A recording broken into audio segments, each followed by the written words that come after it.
저 하나님의 그 놀라우신 은혜가 여러분 모두에게 충만하시기를 축복합니다. 우리가 이 말씀을 중심으로 진짜 부요한 자가 되라 이런 제목으로 함께 말씀 가운데 은혜를 나누고자 합니다. 진짜라고 하는 것은 가짜도 있다는 것입니다. 요즘에는 가짜가 예전보다는 많지 않지만 예전에는 참 가짜가 많았어요.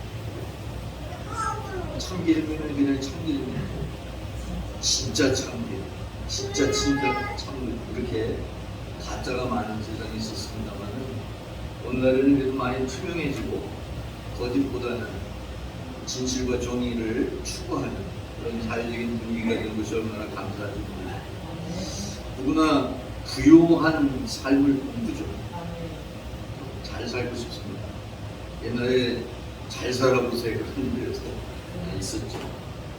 사실 부유한 삶을 산다는 것이 복이라고 많은 사람들이 생각하고 있습니다.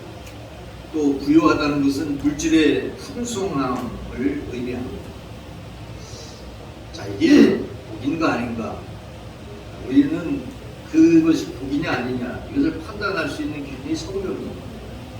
성경이라고 하는 말이 헬라어로는 카논이라고 얘기하는데 카논이라는 말이 기준이라는 뜻이에요. 잣대라는 뜻이에요. 여러분 키가 몇 센치냐 이걸 어떻게 알아요? 자로 재보기 때문에 알죠. 성경이 그렇다 그러면 그런 것이고 아니다 그러면 아닌 것이고. 근데 성경에 보면 특별히 구약 성경에 보면 재물에 대한 것이 복으로 기록되어 있는 것이 많이 있습니다. 신명기 8장 18절 볼까요? 한번 보겠습니다. 네 하나님 여호와를 기억하라. 그가 네게 재물 얻을 능을 주셨다. 재물 얻을 능을 하나님이 주신다. 그러니까 재물을 가지려면 재물 얻을 능력이 있어야 된다. 재물 얻을 능력이 없으면 재물 얻을 수가 없다. 또 하나님께서는 재물을 얻을 수 있는 능력을 주신다. 이렇게 말씀을 하고 있습니다. 그뿐이 아닙니다. 신명기 8장 13절과 14절 말씀에 보면 또 내 소와 양이 번성하면 번성하다는 것은 많아지는 거예요. 많아지면 부유해지는 거예요. 뿐만 아니라 내 은금이 증식되고 은과 금이 많아 증식된다는 거 늘어난다. 그 부유하다는 거예요. 뿐만 아니라 내 소유가 풍부하게 될 때 하나님께서 이스라엘에게 소와 양이 번성하고 은금이 증식되고 소유가 풍부하게 되게 해주시겠다. 그 말씀이에요. 그런데 그때 그렇게 될 때 내 마음이 교만하여 내 하나님 여호와를 잊어버리니까 염려한 거야. 처음에는 어려울 때는 힘들 때는 물질이 많았으면 좋겠다고 생각하고 그것을 위해서 기도하면서 노력합니다. 근데 많아지니까 내가 얻었다고 생각하고 교만하더라고요. 근데 어쨌든 간에 여기 보니까 소와 양이 번성하고 은금이 증식되고 소유가 풍부해진다는 얘기는 물질적인 부유함을 말씀하고 있고 그것도 역시 하나님께서 주신다는 것을 말씀해 주고 있습니다. 그래서 구약 성경에는 바로 이 부유함이 복으로 표현된 것이 꽤나 많습니다. 아브라함을 믿음의 조상이라고 하는데 아브라함, 이삭, 야곱 이 사람들은 우리가 성경을 자세히 읽어보면 상당한 재력가예요. 그런 얘기가 없는데요. 여러분 읽어보세요. 읽어보면 발견할 수가 있어요. 아브라함은 창세기 14장 14절 말씀해 보니까 아브라함이 그의 조카가 사로잡혔음을 듣고 집에서 길리고 훈련된 자 318명을 거느리고 단까지 쫓아갔어. 이게 무슨 얘기냐면 소돔에 살고 있었던 롯이 전쟁에 휘말리면서 포로로 잡혀갔어요. 끌려갔어. 그 소식을 듣고 아브라함이 집에서 길리고 훈련된 자 318명을 거느리고 반까지 쫓아갔다. 사병이죠. 사병. 개인이 기르는 집에서 기르는 병사 사병이 318명이에요. 그것도 놀래주소 않아요. 여러분도 한 300명씩 있고 400명씩 함께 길리고 함께 먹이고 살고 있잖아요. 400명이면 군대의 대대거리입니다. 대대. 이 한 대대가 움직이려면 엄청납니다. 그 물자나 이런 것들, 분수물자 이런 것이 엄청나게 많이 들어가요. 318명을 기르고 훈련시켜서 그들이 뭐 가축도 치고 또 이런 전쟁이나 이런 어려움이 있으면 싸움도 하러 가고 이런 사람을 아브라함이 318명이나 길렀다는 거예요. 별거 아니죠? 대단한 거죠. 사실 아브라함은 굉장한 재력가였다는 것을 보여줍니다. 구약에는 이와 같이 물질적인 풍요로움이 복이라고 하는 것을 말씀하고 있어요. 물질적인 복을 받으면 삶이 풍요롭고 여유로워집니다.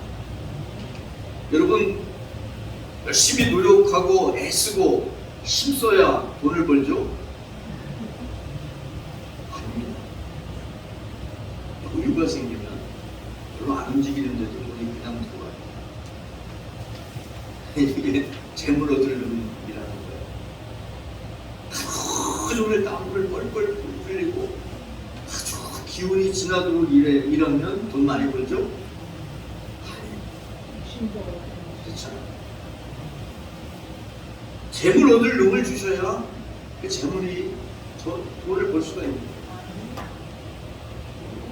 근데 오늘 우리가 읽은 말씀에서 보니까 예수님은 그저 세상에서의 부요함만을 구하고 자기 자신만을 위해서 재물을 쌓아두고 사용하지 말 것을 말씀하고 있습니다. 그러니까 재물을 모으지 말라는 얘기가 아닙니다. 부자가 되지 말라는 얘기가 아닙니다. 이미 구약 성경에 보면 부요함이 복이라고 말씀을 하고 있습니다. 그런데 그저 나 하나만을 위해서 나만을 위해서 그것을 모으고 그것을 사용하는데 그쳐서는 안 된다는 것이죠. 21절 말씀 볼까요? 자기를 위하여 재물을 쌓아두고 자기만을 위해서 재물을 쌓아두고 하나님께 대하여 부여하지 못한 자에 대해서 말씀을 하고 있죠. 그래서 하나님께 그런 복을 받되 그것을 나만을 위해서 사용하지 말고 하나님께도 부여한 자가 되라는 말씀이에요. 부자가 잘못했다, 부자가 죄인이다 이런 얘기가 아닙니다. 그런 게 아니라 그 부여함으로 하나님께도 부여하라는 거예요. 하나님의 일을 위해서도 부여하라는 거예요. 이게 바로 진짜 부여한 자다라고 말씀을 하고 있다는 사실입니다. 뿐만 아니라 오늘 말씀 첫 번째 나눌 말씀은 부요함이 생명을 보장하는 것이 아니라는 것입니다. 부요하다 그래서 생명이 보존되는 게 아니라는 것입니다. 한 사람이 예수님을 랍비라고 부르면서 재산 상속 문제를 해결해 달라고 요구하고 있어요. 13절 14절 말씀에 보면 우리 중에 한 사람이 이르되 선생님 내 형을 명하여 유산을 나와 나누게 하소서. 누가 나를 너희의 재판장이나 물건 나누는 자로 세웠더냐? 주님께서 이렇게 말씀하시는데 이제 부모님이 돌아가시기 유산이 남았어요. 유산이 남았는데 형이 동생에게도 좀 나눠주면 좋은데 놀부인가 봐. 놀부. 안 나눠주고 자기 혼자 다 가지려고 하는 거예요. 그러니까 동생이 불만이 생겼죠. 그래서 이 문제를 해결해야 되는데 여기 예수님에게 나와서 이걸 해결해 달라고 얘기하고 있죠. 자, 도대체 예수님이 이런 거 해결하러 오셨나? 여러분 그렇게 생각할 수 있어요. 그런데 예수님을 뭐라고 부르냐면 선생님이라고 부르죠. 선생님은 랍비라는 얘기예요. 랍비. 그런데 당시에 랍비들은요, 이 판가름, 재판도 해주고 문제가 생기면 문제를 중재해서 해결해주기도 하고 관혼상제, 뭐 아기가 태어나면 아기가 태어난 거에 대해서도 그걸 이렇게 어떻게 하라고 이렇게 제시를 해주고 결혼할 때도 또 주례도 해주고 이런 역할들을 랍비가 다 한 거예요. 그러니까 예수님을 선생님, 랍비라고 부르면서 나의 이 문제를 좀 해결해 달라고 한 것은 이상한 게 아니에요. 그 당시 상황으로 볼 때 전혀 이상한 게 아니에요. 근데 예수님께서는 누가 나를 너희의 재판장이나 물건 나누는 자로 그렇게 세웠느냐? 누가 그렇게 했느냐? 라고 얘기하시면서 무슨 말씀을 하고 있냐면 유산을 나누는 것보다 더 중요한 것이 뭐냐? 생명을 바로 지키는 것이다. 그래서 15절 말씀 보세요. 그들에게 이르시되 삼가 모든 탐심을 물리치라. 사람의 생명이 그 소유에 넉넉한 데 있지 않다. 소유가 넉넉하다 그래서 생명을 지킬 수 있는 것은 아니다라는 거예요. 이건 별개의 문제라. 넉넉함과 생명을 지키는 문제는 전혀 다르다는 것이죠. 아무리 많은 물질적 부유함을 가졌다고 할지라도 그 소유의 풍요가 영혼을 지켜주거나 살릴 수는 없다는 거예요. 무슨 얘기일까요? 그 물질의 풍요함을 가지되 그걸 가지고 나의 육체만을 위해서, 이게 탐심이라는 거예요. 육체만을 위해서 사용하는 것이 아니라 영혼의 유익을 위해서 사용할 수 있어야 된다는 거예요. 누가복음 16장 22절 23절 말씀에 보면 부자와 나사로 이야기가 나오는데, 부자도 죽어 장사되었어요. 저 죽으면 장사되죠. 그가 음부, 하데스라는 것인데, 이건 지옥이라고 하지 말고 같은 뜻입니다. 지옥에서 고통 중에 눈을 들어 멀리 아브라함과 그의 품에 있는 나사로를 보고, 나사로도 죽었죠? 부자도 죽었어요. 둘 다 죽었어요. 누구나 다 죽어요. 그죠? 죽어. 거지였던 나사로도 죽고 부자였던 이 사람도 죽었어요. 이 나사로, 거지였던 나사로의 장례식이 얼마나 초라했겠어요. 생각 하나만 하겠죠. 이 부자의 장례식은 어땠을까요? 장례식조차도 엄청나게 장례식을 치렀을 거예요. 왜냐하면 날마다 호화로 이 잔치, 파티하는 사람들이 있기 때문에 그렇게 했을 거예요. 근데 그 많은 부자이기 때문에 그 많은 부를 가진 사람, 여러분 날마다 호화롭게 파티를 열었던 사람, 여러분도 그렇게 하죠? 날마다 호화롭게 파티 안 열어요? 그러면 한 달에 한 번은 파티 열죠. 무슨 파티야, 파티? 파티 같은 거 하지도 못하고 그냥 살잖아. 그저 그냥 애들이 결혼하면 뭐 잔치나 할까? 아니면 무슨 특별한 기념일이 있어서 뭐 조그만 잔치를 할까? 이런 거나 하지. 날마다 호화로이 파티를 열면서 사는 사람이라고 하는 거는요, 그냥 가만히 있어도 그냥 돈이 들어오는 사람이에요. 그 정도로 부자라는 거예요. 그런데 죽었어요. 어디가 있어요? 음부에 가 있어요. 그의 부요함이 그의 영혼을 살릴 수는 없었다는 거예요. 분명히 그런 부유한 사람입니다. 엄청난 부를 가진 사람입니다. 근데 그 부요함이 그의 영혼을 살릴 수는 없었다는 거예요. 여러분, 물질의 부요함을 영혼의 유익을 위해서 사용하는 사람이 영혼을 살리는 물질이 되는 거죠. 영혼이 부요하려면 어떻게 해야 되느냐? 그것은 바로 예수님을 만나야 됩니다. 예수님이 가지고 온 그 생명을 내 속에 받아들여야 돼요. 그래야 영혼의 생명을 유익하게 하고 살릴 수 있어요. 여러분, 이 생명은 하나님께서만 살릴 수 있어요. 하나님께로부터 오는 그 생명, 이로부터 오는 그 생명, 영적인 생명, 하나님의 생명이 아니고서 우리의 영혼을 살릴 수가 없어요. 두 번째는 내 영혼의 주인이 하나님이시라는 것을 기억해야 됩니다. 주님은 여기 오늘 말씀에 한 부자의 이야기를 말씀하셨는데, 이 부자는 아주 이기적이고 자기 중심적인 사람이에요. 17절로 19절 말씀에 보면 나라고 하는 표현이, 나라고 하는 표현이 세 번, 이 3절에 딱 세 절, 17, 18, 19 세 절인데 6번이나 나옵니다. 나밖에 모르는 사람. 그래서 나 이렇게 생각하는 사람. 영혼조차 자기 것이라고 생각합니다. 19절 한번 볼까요? 또 내가 누구에게? 내 영혼에게. 영혼이 자기 거라고 생각하죠. 영혼에게 이르되 영혼아, 여러 해 쓸 물건을 많이 쌓아두었으니 평안히 쉬고 먹고 마시고 즐거워하자. 자기 영혼에게 자기가 얘기하는 거야. 내 영혼에게, 영혼아, 영혼이 자기 거라고 생각합니다. 왜? 이 사람은 자기밖에 모르는 사람이에요. 내가 가진 것도 내 것이고 네가 가진 것도 내 것이고, 그죠? 자기밖에 몰라. 나의 유익을 위해서 살아가는 사람이죠. 그런데 성경은 그렇게 말씀하고 있지 않아요. 우리의 영혼의 주인은 바로 하나님이시라는 겁니다.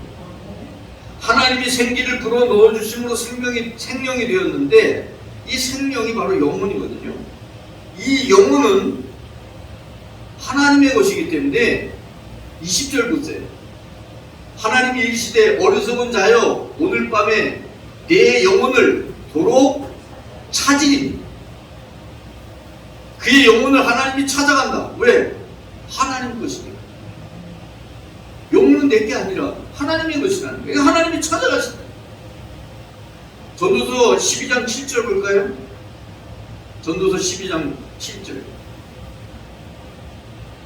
빠졌나요? 빠져 있는데. 전도서 12장 7절 말씀해 보니까 영은 그것을 주신 하나님께로 돌아간다. 이렇게 표현해요. 영을 하나님이 주셨는데 그 영을 하나님께서 주셨기 때문에 그 영은 하나님께로 돌아간다. 여러분, 죽으면 뭐라고 얘기합니까? 돌아가셨다. 표현하죠? 우리 아버지가 죽었어. 이렇게 얘기 안 하죠? 우리 아버지가 돌아가셨어. 어디로 돌아가셨어요? 그 영을 주신 하나님께로 돌아갔다. 돌아가셨다. 여러분, 영은 하나님께서 주셨기 때문에 하나님께로 돌아가는 거예요. 영혼은 하나님의 것이지 내 것이 아니라는 거예요. 하나님께서 나에게 주신 것이고, 그리고 하나님과 함께 살아가면 그 영혼이 하나님께서 계속 그것을 그 사람이 가지게 하는 것입니다. 이게 영혼이에요. 우리의 소유, 이제 그리고 나서 우리의 소유는 내가 가지고 있었던 소유가 있잖아요. 그죠? 내가 죽으면 아무것도 없죠? 뭐가 남잖아. 그죠? 그걸 이제 죽기 전에 유언을 해서 이거는 누가 갖고, 이거는 누가 갖고, 이렇게 할 수도 있죠. 할 수 있습니다. 미리 공증을 하고 다 해서 할 수 있습니다. 근데 그렇게 하고 죽는 사람도 있지만 그렇지 않고 죽는 사람도 많죠. 여러분, 몇 월, 며칠, 몇 시, 몇 분에 돌아가실 거예요? 모르거지. 나도 모르는 때에 하나님이 나를 부르실 수 있어요. 그러면 여러분이 가진 건 어떻게 될까요? 어떻게 됩니까? 남겨놓죠. 여러분 주머니에 있는 건 어떻게 될까요? 혹시 같이 가져가지 않을까요? 여러분, 죽으면 어떻게 됩니까? 어떻게 합니까? 또 장례식장으로 가겠죠. 하면 옷을 다 벗겨요. 그죠? 반지 끼고 있는 거 뭐 늦을 수도 있지만 지금 화장을 하니까 안 늦죠. 그리고 뭐 돈이 있으면 지갑에 있는 거 뭐든지 다 빼서 다 누가 가져요. 아무튼 자연스레 가지고 아무것도 못 가져가요. 여러분이 가지고 있는 재산 어떻게 될지 모릅니다. 누가 가질지 몰라요. 누군가 갖겠죠. 다 두고 가야 돼요. 여러분이 이 땅에서 살면서 하나님이 주신 소유를 가지고 누리고 살아가지만, 내가 하나님의 부르심을 받는 순간에 나는 하나님께 돌아가야 되고, 그것들은 다 남겨지고 누군가의 소유가 될 거예요. 누군가가 그걸 갖게 되겠죠. 여러분이 마음대로 할 수 있을 때 그것으로 하나님께 부유한 자가 되십니다. 여러분의 영혼을 유익하게 하는데 사용할 수 있기를 바랍니다. 세 번째는 하나님께 부여할 때 진짜 부자라고 얘기합니다. 하나님께 부여해야 됩니다. 사람들 중에는 자기만을 위해서 재물을 쌓아두는 사람이 있고 하나님을 위하여 헌신하는 사람도 있습니다. 21절 말씀에 자기를 위하여 재물을 쌓는 사람이 있죠. 근데 하나님께 대하여 부여하지 못한 자도 있는가 하면 하나님께 대해 부여한 자도 있습니다. 여기에 나오는 비유의 부자는 오직 자기만을 위해서 재물을 쌓으려고 했습니다. 그런데 성경에 보면 이런 사람만 있는 것은 아닙니다. 주님을 위해 기꺼이 헌신했던 사람들도 있고 주님의 사업을 위해서 헌신하는 사람들도 있었습니다. 예수님께서 십자가에 달려 돌아가셨을 때에 아리마대 요셉이나 니고데모는 주님의 장례를 위하여 기꺼이 헌신하는 모습을 봅니다. 요한복음 19장 38절 39절에 보면 아리마대 사람 요셉, 이 아리마대 요셉은 예수님을 위해서 새 무덤을 만듭니다. 유대인의 무덤은 불을 타서 그래서 만들기 때문에 이게 굉장히 많은 비용이 들어가죠. 불을 타서 무덤을 만드니까 이것을 예수님을 위해서 만듭니다. 그뿐이 아닙니다. 니고데모는 그 예수님의 장례를 치르기 위하여 모략과 침향 섞은 것을 100리트라는 건 한 근 정도 되는데 100근 정도의 이 모략과 침향 섞은 것을 준비하는데 이것은 왕의 장례에나 쓰는 엄청나게 많은 비용이 들어가는 것입니다. 이것을 주님의 장례를 위해서 헌신합니다. 바보죠. 내가 가진 것으로 주님을 위하여 기꺼이 사용합니다. 마가복음 13장 3절 말씀에 보니까 마리아 이야기인데 마리아는 자신이 가진 옥합을 깨트려서 주님의 머리에 붓습니다. 나드 한 옥합이라고 했는데 다른 나라가 이것을 200데나리온에 팔아서 가난한 자에게 나눠주지 왜 이걸 깼느냐고 책망하죠.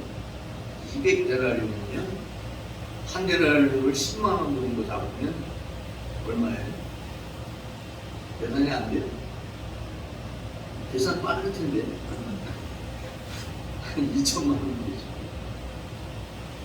10만 원씩만 잡아요. 한 데나리온에 하루 품삯이거든요. 건장한 남자의 하루 품삯이 한 데나리온. 200데나리온이면 2천만 원, 최소 2천만 원 되는 것을 주님을 위해서 그냥 깨서 드립니다. 여러분, 왜 내가 아까운 줄 몰라서 그렇게 할까요? 여러분, 돈 1,000원만 빌려줘도요, 안 갚으면 저게 언제 갚나? 생각하고 있죠. 절대 안 잊어버립니다. 꽂은 사람은 안 잊어버려요. 똑같은 사람은 잊어버릴 수도 있습니다. 똑같은 사람은 요즘에 뭐 1,000원은 뭐 별거 아니지만 만 원도 사실 큰 건 아니지만 어쨌든 10,000원을 빌려줬는데 안 갚네. 별거 아니니까 이걸 가지고 소송을 걸 수도 없고, 그렇죠? 안 갚아. 안 잊어버려요. 꽂은 사람은 안 잊어버리는데 꽂은 사람은 잊어버릴 수 있어요. 여러분, 재물이라는 게 그렇습니다. 제가 한 15년, 한 20년 가까이 됐는데 그때 2만 원 꽂은 목사님, 어떤 목사님한테 꽂았는데 안 갚고 돌아가셨어요.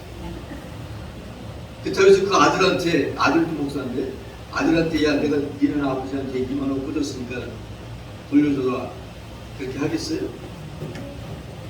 이게 잊혀지질 않는 거야. 내가 잊어버리지 않으려고 해서 안 잊어버려. 내가 적어놔서 안 잊어버리는 거야. 물질이라는 게 그래요. 사람이. 그런데 이것을 주님 앞에 주님을 위해서 드릴 수 있는 사람, 이 사람이 진짜 부자라. 하늘에 하나님께 드릴 수 있는 사람, 이 사람이 진짜 부자라는 거예요. 기꺼이 헌신할 수 있는 사람이 진짜 부자라는 거예요. 여러분, 그 워런 버핏이라고 하는 세계적인 부자가 있죠. 지금 생존해 있는 사람인데 이 사람과 함께 점심 식사를 하는 것이 경매에 붙여집니다. 여러분도 함께 같이 식사하면 눈에 보고 같이 식사해야 되죠? 아시잖아요. 이 사람과 함께 식사하려면 돈을 내고 식사를 해야 돼요. 경매에 붙여요. 아주 유명한 투자가이기 때문에 그렇습니다. 2000년도부터 올해가 마지막이라고 그러는데 마지막으로 경매를 했습니다. 워런 버핏과의 점심 식사 이것을 경매에 붙여서 낙찰된 금액을 개인이 갖는 게 아니라 이 사람이 그것을 가지고 샌프란시스코에 있는 빈민지원단체에다가 후원을 합니다. 부족 기부금이 한 600억 정도 된다고 합니다. 그런 자선의 행사를 겸해서 매년 점심 식사 경매를 했는데 올해 이제 마지막으로 더 이상 안 한다고 그러는데 올해 $900만 달러에 낙찰이 됐어요. 1,900만 달러가 얼마야? 246억 정도. 점심 한 번 같이 먹는. 근데 왜 점심 하나 같이 먹는데, 워런 버핏이라고 하는 사람과 점심 같이 먹는데 이 돈을 지불하면서 먹을까요? 이해가 안 되죠? 200억을 거의 1억도 별 생각 말도 안 돼. 246억을 들여서 같이 식사를. 왜 그럴까요? 어떻게 투자하면 부자가 될 수 있나? 이게 사람들의 관심사. 이 세상에서 부유하게 풍요롭게 살고 싶은 게 사람들의 관심사예요. 물론 풍요롭게 부유하게 사는 것이 나쁜 것은 아니에요. 그런데 우리는 그저 거기에만 머물러 있는 것이 아니라 하나님이 주신 그 부유함으로 하나님께도 부유한 자가 되어야 돼요. 이게 진짜 부자잖아요. 여러분, 하나님께도 부유한 여러분들이 되시기를 축복합니다. 우리 기도하겠습니다. 거룩하신 아버지 하나님, 하나님의 그 놀라우신 은혜와 사랑을 감사합니다. 오늘도 저희들을 사랑하시고 이렇게 하나님 앞에 예배하며 찬양하며 영광 돌리게 하신 것을 감사드립니다. 하나님 아버지, 자기만을 생각했던 부자의 비유를 주님 말씀하셨는데, 자기 자신을 위해서, 육체를 위해서는 풍요로웠지만 그의 영혼은 매우 비난한 가난한 영혼을 가지고 있었습니다. 하나님 아버지, 우리는 정말 영혼에 투자하는 사람들이 되게 하여 주시고 하나님께 부여한 자가 돼서 정말 하나님 앞에 인정받는 영혼의 부자가 되게 하여 주옵소서. 우리 구주 예수 그리스도의 이름으로 기도 올립니다. 아멘.